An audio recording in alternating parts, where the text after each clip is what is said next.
Hoje nós viemos conversar sobre um tema muito específico, a doutrina do coração. O que é a doutrina do coração? Nós vamos perceber que se trata de um tema muito mais técnico do que aparenta. Na verdade, a doutrina do coração tem a ver com a maneira pela qual nós evoluímos. Nós vamos ver que basicamente existem 4 maneiras que se pode evoluir. E essas maneiras de evoluir são chamadas sendas ou caminhos. Existe a senda normal, a senda aberta, a senda do coração e a senda dos dupas. A doutrina do coração é exatamente essa senda do coração. Nós vamos ver exatamente o que é isso. Na verdade, tem muito a ver com a motivação. Por que nós fazemos as coisas? A maneira com que nós evoluímos pode ser uma maneira normal. Isso quer dizer o quê? Quer dizer, aos trancos e barrancos e aprendendo com a vida. Simplesmente repetindo as mesmas histórias 1000 vezes e simplesmente aprendendo sem nenhum exercício especial. A maioria da humanidade evolui através desse caminho, a senda normal. Mas se pode evoluir usando da inteligência, usando do raciocínio, percebendo que há leis na natureza, percebendo que se a gente bota a mão na tomada, a gente leva um choque, se a gente bota a mão no fogo, a gente se queima, e usando isso para falar caricaturescamente, mas nós, através do uso da inteligência, nós podemos acelerar o nosso desenvolvimento espiritual. E isso se configura a senda aberta. Na senda aberta, a partir do uso inteligente do processo evolutivo, através de tentar conhecer as leis da natureza, nós podemos evoluir para o nosso próprio bem-estar ou nós podemos evoluir para o bem-estar de todos os seres. Então, o que diferencia a senda aberta da senda do coração é que na senda aberta nós estamos prioritariamente preocupados conosco mesmo. E na senda do coração nós estamos prioritariamente preocupados com todos os seres. E a 4ª senda, ela não é propriamente um caminho, mas ela é um desvio. Ela é um efeito colateral negativo. Ela é uma casca de banana que acontece principalmente em relação à senda do coração. A 4ª senda, chamada senda dos dupas, é o caminho da magia negra. Que nós não vamos falar muito nele, mas é preciso saber que ele existe, que há riscos da gente utilizar mal as energias espirituais. Uma vez, num curso de budismo tibetano, eu ouvi o Lama dar um exemplo muito simples, que nunca mais eu esqueci. E ele disse assim: quando nós procuramos a vida espiritual, nós geralmente queremos resolver o nosso problema.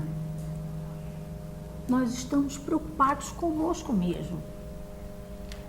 À medida em que nos aprofundamos, vamos perceber que as pessoas ao nosso lado têm problemas parecidos com os nossos e que as soluções que nós encontramos, elas servem não só para nós, elas servem para as pessoas ao nosso lado também. Então, nós passamos a querer compartilhar o resultado das nossas pesquisas, os resultados das nossas investigações, as nossas conclusões, mas ainda estamos prioritariamente preocupados conosco mesmo. Num terceiro momento, quando a nossa visão se aprofunda e também quando nós começamos a resolver alguns dos problemas que estão pegando mais, nós começamos a perceber que os problemas ao nosso lado são muito maiores do que o nosso. Existe um sofrimento ao nosso redor incomensurável. Não precisamos nem olhar para as favelas, nem para a Etiópia. Existe um sofrimento muito grande ao nosso lado. Aí nós vamos perceber que nós não sabemos como ajudar. Nós não sabemos como melhorar a condição de todos os seres. Então, nós passamos a querer nos desenvolver para poder ajudar melhor a todos os seres. Desse jeito, a gente chega ao terceiro nível de motivação. Esse terceiro nível de motivação é o que caracteriza a senda do coração.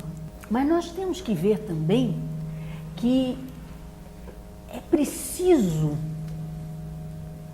que isso não seja só o resultado de meras palavras. É preciso que esse desejo de ajudar a todos os seres nasça dentro do nosso coração. Como disse o Lama, ninguém começa a vida espiritual querendo ajudar a todos os seres. Nós começamos querendo ajudar nós mesmos. É um processo de aprofundamento que nos vai levar a perceber que o sofrimento à nossa volta é bem maior do que o nosso. Nesse sentido, todo esse trabalho da senda do coração, ele é um trabalho de sensibilização. É um trabalho de fazer com que essa motivação nasça dentro do nosso coração. A principal obra que eu conheço, a principal obra que eu me aprofundei, que trata detalhadamente desse assunto, é um livro de Blavatsky chamado A Voz do Silêncio. O aforismo número 144, para mim, é a chave básica desse divisor de águas que pode levar à senda do coração. O aforismo 144 diz o seguinte: viver para beneficiar a humanidade é o primeiro passo. Praticar as gloriosas paramitas é o segundo. Na verdade, nós vamos ver que a senda do coração, a doutrina do coração, só começa quando o primeiro passo foi dado, quando nós vivemos para beneficiar a humanidade. E a senda do coração vai ser o desenvolvimento das gloriosas paramitas, a prática das gloriosas virtudes. Quais são essas paramitas? Elas são 6. Dana, Shila, Kshanti, Virya, Dhyana e Prajna. Nós vamos ver que se trata da perfeita generosidade, o perfeito equilíbrio, a perfeita paciência e tolerância, o perfeito esforço e energia, completo controle da mente e a sabedoria também completa. A sabedoria que vê as coisas como elas são, sem distorções.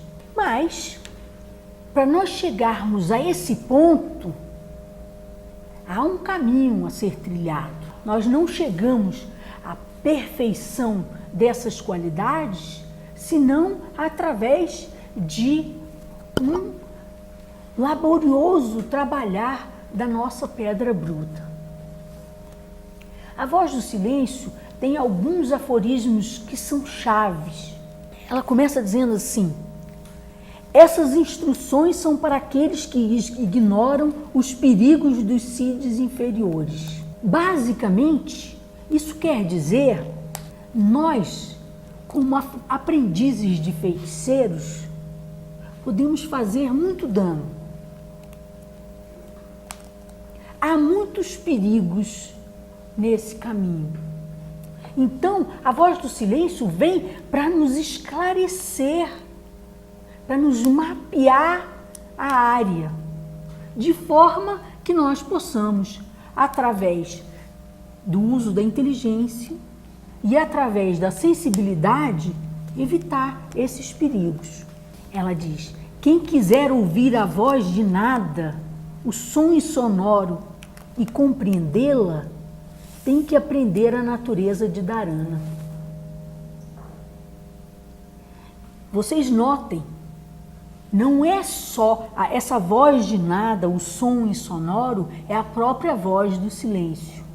Não é só ouvi-lo, é ouvi-lo e compreendê-lo. Porque muitas vezes nós temos percepções místicas, mas nem sempre entendemos, nem sempre realmente sabemos aplicar essas intuições na nossa vida prática, sabemos fazer da nossa vida realmente um caminho de aprendizado, um caminho de paz para nós e para as pessoas à nossa volta. Muitas vezes nós nos atrapalhamos nas pernas, nós não compreendemos bem. Basicamente, esse é o quadro. A voz do silêncio vem para nos ensinar como é que nós podemos chegar a viver para beneficiar a todos os seres. E nos adverte que há perigos e que nós precisamos da natureza de Dharana. Dharana quer dizer concentração mental, quer dizer controle da mente. É dizer o uso devido da mente e não simplesmente a dispersão mental que atira para todo lado. A voz do silêncio é composto de 3 capítulos. O primeiro capítulo é chamado de fragmento 1, embora eu o chame de senda probacionária. O segundo capítulo é chamado de as 2 sendas. E o terceiro capítulo são os 7 portais. O primeiro capítulo, essa senda probacionária, ela marca a transição entre a vida profana e a vida espiritual. O segundo, as 2 sendas, marca a transição entre a vida espiritual vivida egoisticamente e a vida espiritual vivida para o bem de todos os seres. Por isso, as 2 sendas. Você tem que escolher se você vai pela senda aberta ou se você vai pela senda do coração. E ela mostra detalhadamente as vantagens e as desvantagens de ambas as sendas, inclusive os perigos, os méritos, e vai nos mostrando, especialmente através de um processo de sensibilização, o quanto a gratificação pessoal apenas é pouco. O quanto se precisa de nós para que nós sejamos agentes de transformação no mundo, para um mundo melhor. Bem, marcadas essas 2 sendas, a senda aberta e a senda do coração, o terceiro capítulo, que se chama Os 7 Portais, ele trata unicamente da senda do coração. Então a gente percebe que no segundo capítulo, a senda aberta foi apresentada para fazer um contraponto com a senda do coração. Mas o interesse do livro é efetivamente sobre a senda do coração. Tanto que os 7 portais dizem respeito unicamente à senda do coração e às paramitas, conforme nós colocamos anteriormente. Então, de uma maneira assim, bem genérica, esse é o quadro. Agora eu vou apresentar para vocês algumas ideias contidas na Voz do Silêncio para vocês perceberem esse processo de sensibilização que nos leva a perceber que o bem-estar de todos os seres é mais importante do que o nosso próprio bem-estar. E que o nosso próprio bem-estar, ele está incluído no bem-estar de todos os seres.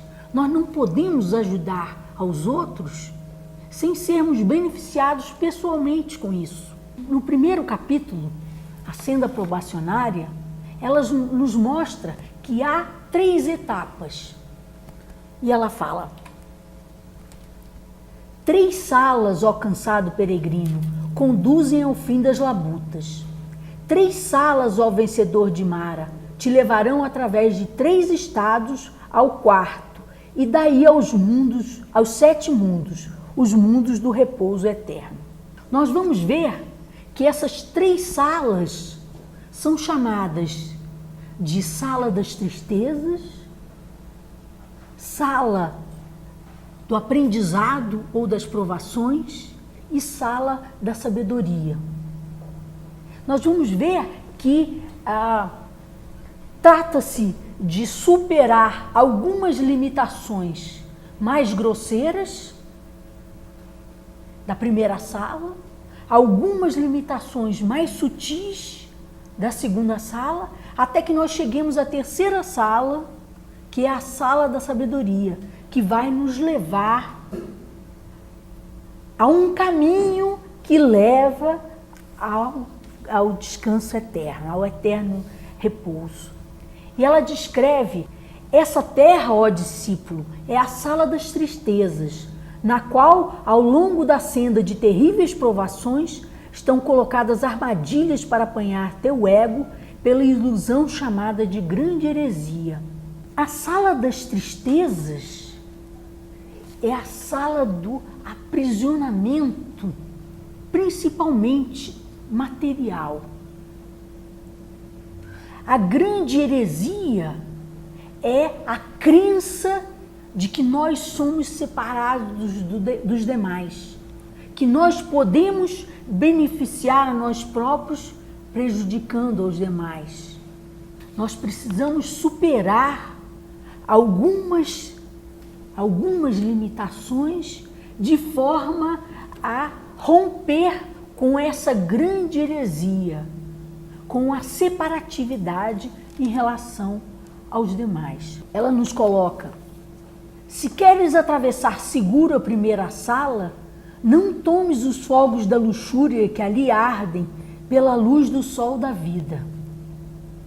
Ou seja, são os apegos materiais que estão aqui configurados, sintetizados na luxúria, as limitações que nos prendem à primeira sala. O nome da segunda sala é Sala da Instrução. Nela tua alma achará as flores da vida, mas debaixo de cada flor está uma serpente enrolada. Os desafios da segunda sala têm a ver com as ilusões, têm a ver com vaidades. A primeira sala, nós temos que superar os rugidos dos elefantes. Na segunda, nós temos que superar os pirilampos de ouro, os castelos, as princesas e príncipes encantados que nós construímos na nossa fantasia. Não só esses, mas no reino da ilusão e da vaidade, nós podemos construir muita coisa. Então, são esses desafios que nós temos que superar para atravessar a segunda sala. Se queres atravessar seguro a segunda sala, não te detenhas a aspirar o aroma de suas narcóticas flores. Se queres livrar-te das teias kármicas, não procure teu guru nessas regiões maiávicas. Ou seja, nós, através da nossa falta de sabedoria, nós desenvolvemos uma sabedoria popular. Nós nos fazemos de guruzão ou de guruzona, nós nos envaidecemos. É que nem o menino que acabou de cursar a primeira série primária e que vai se exibir para aqueles que estão no maternal, achando que é o tal e que já sabe tudo. Então, existem muitas ilusões quando a gente já dominou uma parte do conhecimento e a gente pensa que já dominou tudo. Vocês se lembram daquela afirmativa da ciência do século XIX, do fim do século XIX, que eles diziam que eles já tinham descoberto tudo que era possível ser descoberto. E vocês, o século XX e mesmo o princípio do século XXI está aí para provar que não é bem assim, não é? Tinha muita coisa ainda para ser descoberto, mas com aquele processo de envaidecimento por já ter uma parte do conhecimento, a gente se trava e não vai além. Então, para que seja possível que nós superemos essa segunda limitação básica, nós deveremos, diz a voz do silêncio, deverás despir-te das tuas escuras roupagens de ilusão. Por que escuras? Simbolicamente, o negro é a ausência da luz. Então, as escuras roupagens de ilusão são aqueles comportamentos nossos que nós colocamos para nos beneficiar pessoalmente. E com isso, nós criamos castelos de ilusão. Então, a partir dessa visão básica, que há principalmente há dois estágios a serem superados, o estágio da sala das tristezas e o estágio da sala das ilusões, ela vai encaminhando o pensamento, mostrando que tudo isso tem que ser feito para o bem de todos os seres e nunca apenas para o nosso próprio desenvolvimento. E ela coloca: mesmo a ignorância é preferível à erudição da cabeça, sem a sabedoria da alma para iluminar e guiar. E aí começa um processo de sensibilização real. Não deixes o fero sol secar uma única lágrima de dor, antes de a haveres tu mesmo enxugado do olho de quem sofre. Que a tua alma dê ouvido a todo grito de dor, tal como o lótus abre o seu coração para sorver o sol matutino. Ajuda a natureza e coopera com ela, e a natureza ter-te-á por um dos seus criadores, e se te tornará obediente. Estrangula os teus pecados e emudece-os para sempre, antes de levantares o pé para subir a escada. Aí nós podemos pensar assim: poxa, esse negócio está complicando, né? Como é que nós vamos estrangular os nossos pecados, emudecê-los para sempre, antes de levantar o pé? E por que antes de levantar o pé? Porque se nós levantarmos o pé nessa caminhada espiritual com o nosso lodo, ele vai nos atrapalhar. Vocês se lembram que nós começamos mostrando que há perigos nesse caminho de aprendiz de feiticeiro. Então, a única maneira de nós podermos trilhar esse caminho sem perigos é dessa forma, estrangulando os nossos pecados. emudecendo para sempre, emudecendo-os para sempre. E aí, a gente vai dizer, talvez daqui umas 15 vidas, né? O negócio é mais complicado, né? E aí, nesse ponto, é que eu acho que há uma contribuição muito significativa da Voz do Silêncio. Porque vai nos mostrar que nós vamos criar os requisitos em nós mesmos através de um processo que a gente pode chamar de ralação, através de um processo de depuração, através de nos submetermos ao fracasso, mas de nunca deixarmos de tentar. Há um pensamento que não é da Voz do Silêncio, mas que me é muito inspirador, que diz: ninguém é suficientemente forte para vencer antes que tenha sido fortalecido muitas e muitas vezes, muitas e muitas e muitas vezes pelo fracasso. Nós nos estagnamos se nós não nos submetermos ao fracasso. E é através do fracasso que nós vamos aprender realmente, que nós vamos talhar a nossa pedra bruta, que nós vamos criar reais condições de poder ser de maior utilidade para todos os seres. Boa tarde a todos. Acho que a Isis fez assim uma síntese muito bonita e muito realmente muito forte do que seja esse caminho, essa senda do coração. Essa senda é uma senda ensinada pelo budismo, o budismo esotérico, o budismo mahayana, o budismo do grande veículo. E é uma senda que vai levar o praticante, o caminhante, direto para o despertar de um estado de consciência altamente elevado. É uma senda que vai gerar um bodhisattva. E o que é um bodhisattva?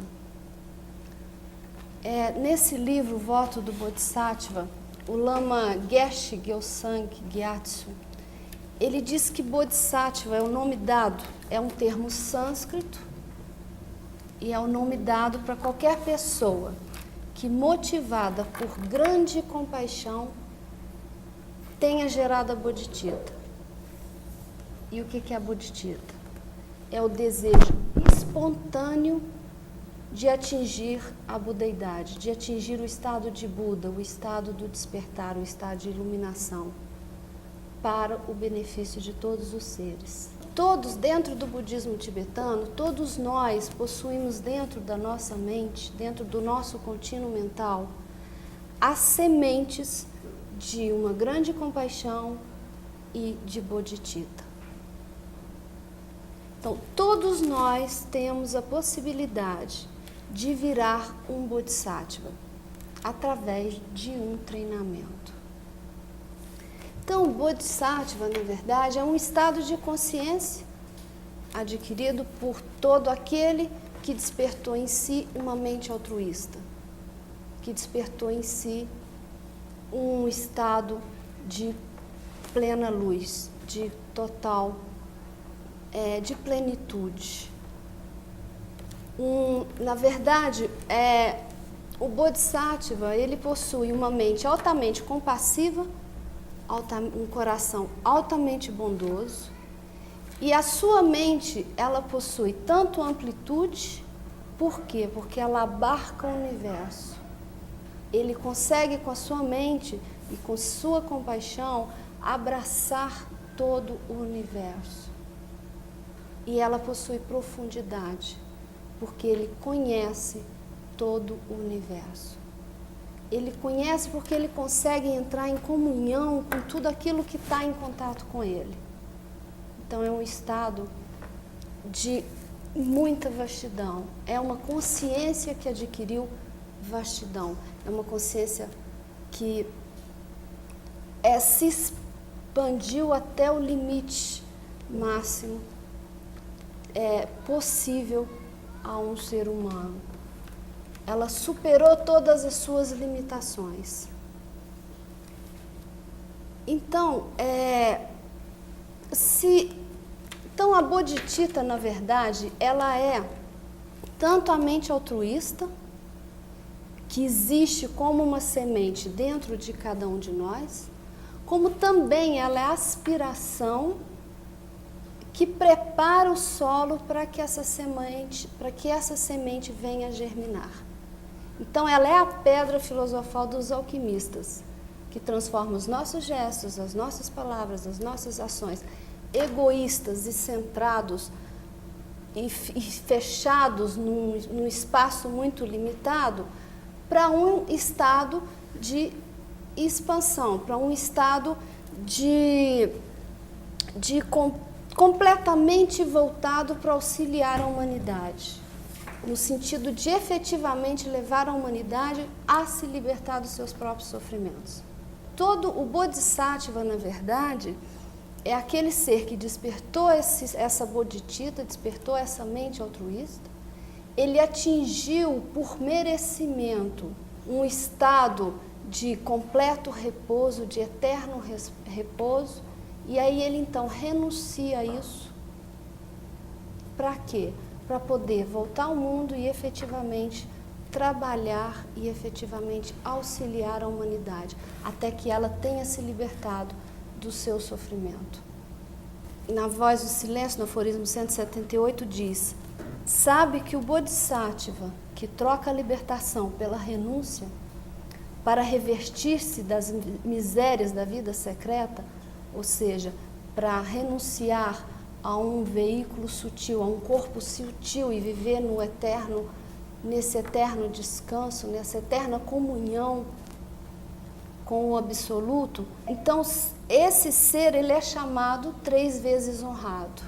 Tamanho é a grandeza de tal ser. Então, se essa semente existe dentro de cada um de nós, qual é a dificuldade? Por que nós não conseguimos atingir esse estado nessa vida?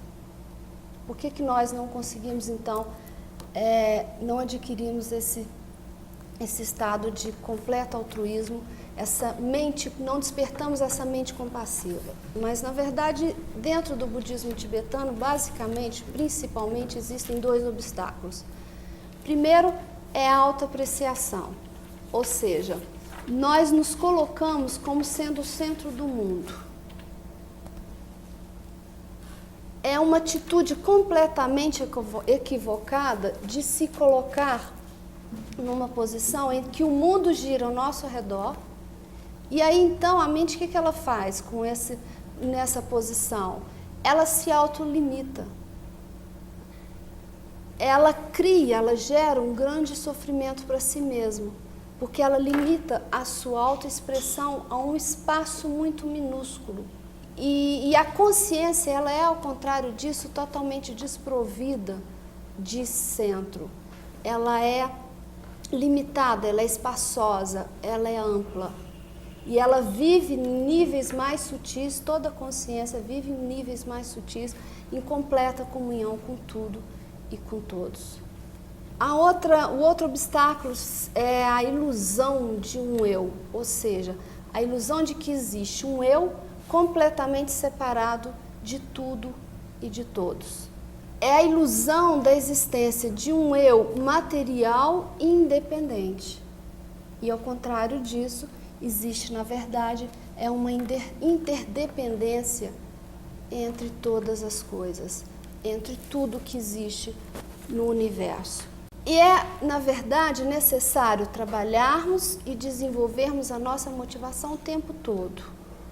É um caminho gradual, ele acontece passo a passo, E o budismo, ele enfatiza muito a importância de nós refletirmos muito profundamente em 4 pensamentos fundamentais, em 4 pensamentos básicos.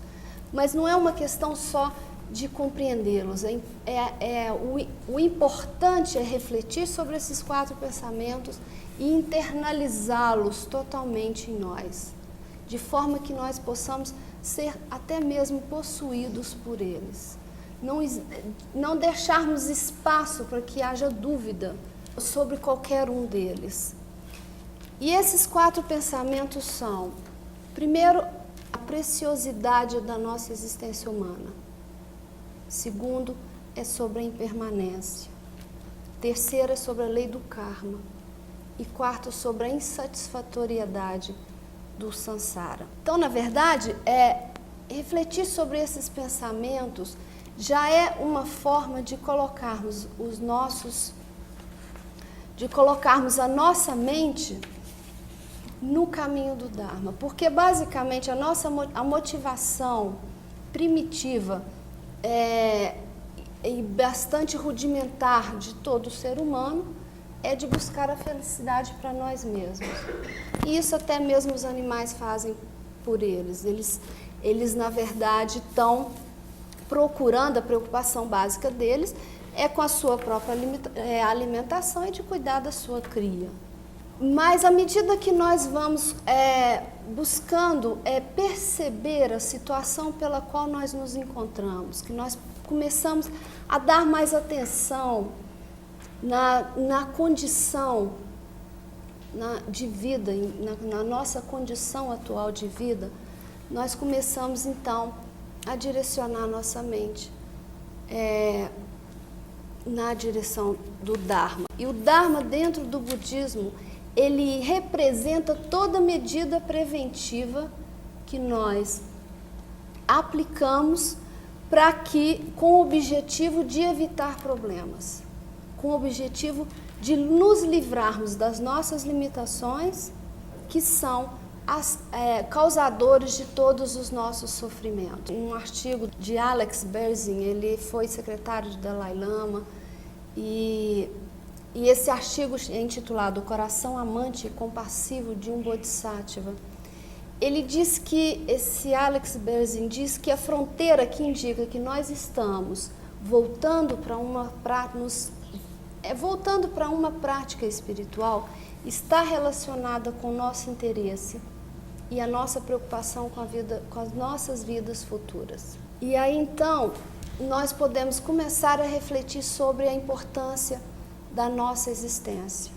Então é necessário refletirmos muito o quanto que nós realmente somos felizes. Nós não estamos num campo de concentração, nós não temos... são pensamentos necessários a serem desenvolvidos, a serem refletidos por nós, para que possamos começar a compreender o quanto é importante estarmos aqui agora, vivos e podendo praticar o Dharma. Essa reflexão, ela na verdade busca trazer uma certa aversão a qualquer coisa que venha, que possa nos causar, que possa nos prejudicar, que possa nos atingir. Está muito ligado também com o desenvolvimento do próprio desapego. E aí nos leva também essa reflexão ao segundo pensamento, que é a da própria impermanência. Então, é importante não nos apegarmos a tudo que a todas as coisas, porque tudo é impermanente, segundo a visão budista. Isso a gente pode comprovar por nós mesmos. Hoje nós temos um teto, uma casa, amanhã vem uma tempestade e pode derrubar tudo.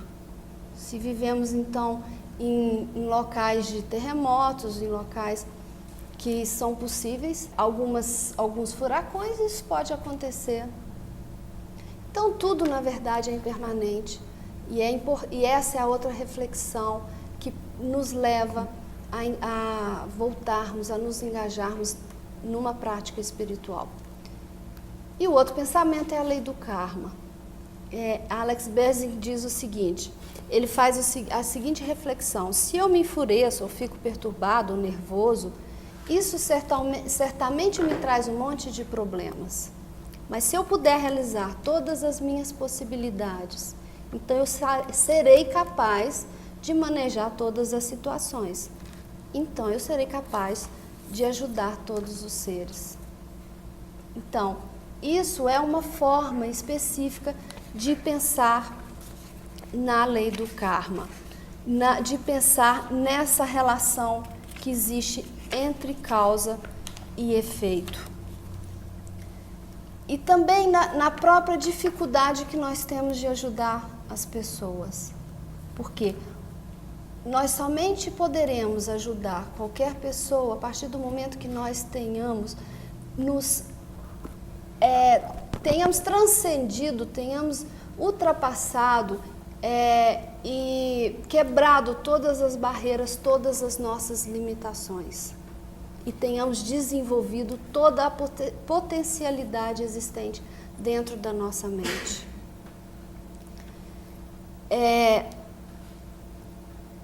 Na verdade, tudo que um Buda, tudo que um Bodhisattva pode fazer é influenciar uma pessoa. Mas ele não pode impedir que essa pessoa, que qualquer pessoa faça qualquer coisa. Porque se ela tiver desenvolvido tendências, hábitos anteriores para fazer determinadas coisas, ela irá realmente fazer. Se ela já tiver criado a semente para gerar qualquer movimento ou atitude em outras vidas, a tendência dessa pessoa é de colocar essa semente ou de colocar essa atitude em ação, é de praticar isso. Então, um Bodhisattva não tem como impedir que a lei do karma ele aconteça, mas ele tem como influenciar a pessoa para que ela mude e para que ela supere as suas limitações e supere o seu próprio karma. E o último pensamento é a insatisfatoriedade do samsara. Na verdade, o samsara, para o budismo, são todos os nossos problemas recorrentes que são incontroláveis e que nos levarão a um novo ciclo, a uma nova existência. Então, é importante nós renunciarmos, nós, na verdade, termos a determinação firme de nos livrarmos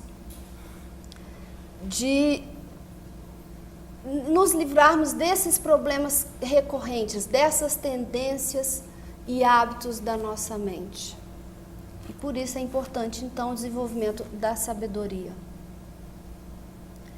E aí, então, é dessa forma, gerando esses 4 pensamentos e transformando a nossa consciência, nossa mente, por esses pensamentos, é que nós começamos, então, a pensar que se isso acontece conosco dessa mesma forma, isso tudo também pode acontecer com o outro.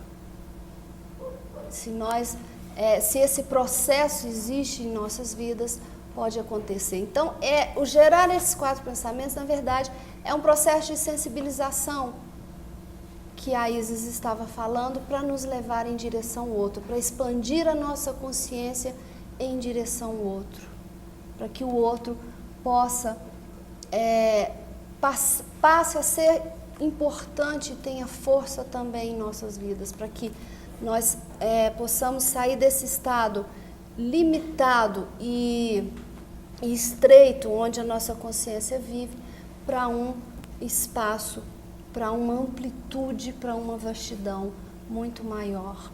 É todo um processo de sensibilização para essa interdependência que existe no universo. Um mestre do budismo tibetano, Shantideva, ele dava um exemplo do pé e da mão. Que se nós tivéssemos um espinho no pé e se a nossa mão dissesse ao pé Que má sorte em pé. Mas esse é um problema seu. Comigo está tudo bem. Na verdade, é todo um processo, essa senda do coração é todo um processo para que nós nos conscientizamos que existe o outro, que nós dependemos do outro. Existe essa interdependência, essa unidade, essa comunhão, e ela é importante para que nós possamos encontrarmos e presenciarmos um mundo melhor. Eu vou, para encerrar, colocar, na verdade, uma citação de um mestre, de um Bodhisattva, um dos Bodhisattvas que fundou a Sociedade Teosófica. Ele disse, olha só como é o pensamento de um Bodhisattva: a humanidade em seu conjunto tem um direito supremo sobre nós. É a única base segura para uma moralidade universal. Se isso é um sonho, pelo menos é um sonho nobre para a humanidade. E é a aspiração do verdadeiro adepto, ou seja, de um Bodhisattva. Depois, mas em outra carta, ele coloca: por incontáveis gerações, os adeptos vêm construindo um templo de rochas imperecíveis, uma torre gigantesca de pensamento infinito. E não deixaremos de lado as nossas intenções filantrópicas até aquele dia em que os alicerces de um novo continente de pensamento estejam tão firmemente consolidados que nenhuma opressão ou maldade ignorante, guiada pelos irmãos das sombras, possa prevalecer. Então é dessa forma que pensa e atua um Bodhisattva. Ele vive em função de cada um de nós. Ele, na verdade, adquiriu uma grande alma. Ele é uma grande alma. É um estado de consciência e ele existe em vários níveis. E nós podemos encontrar Bodhisattvas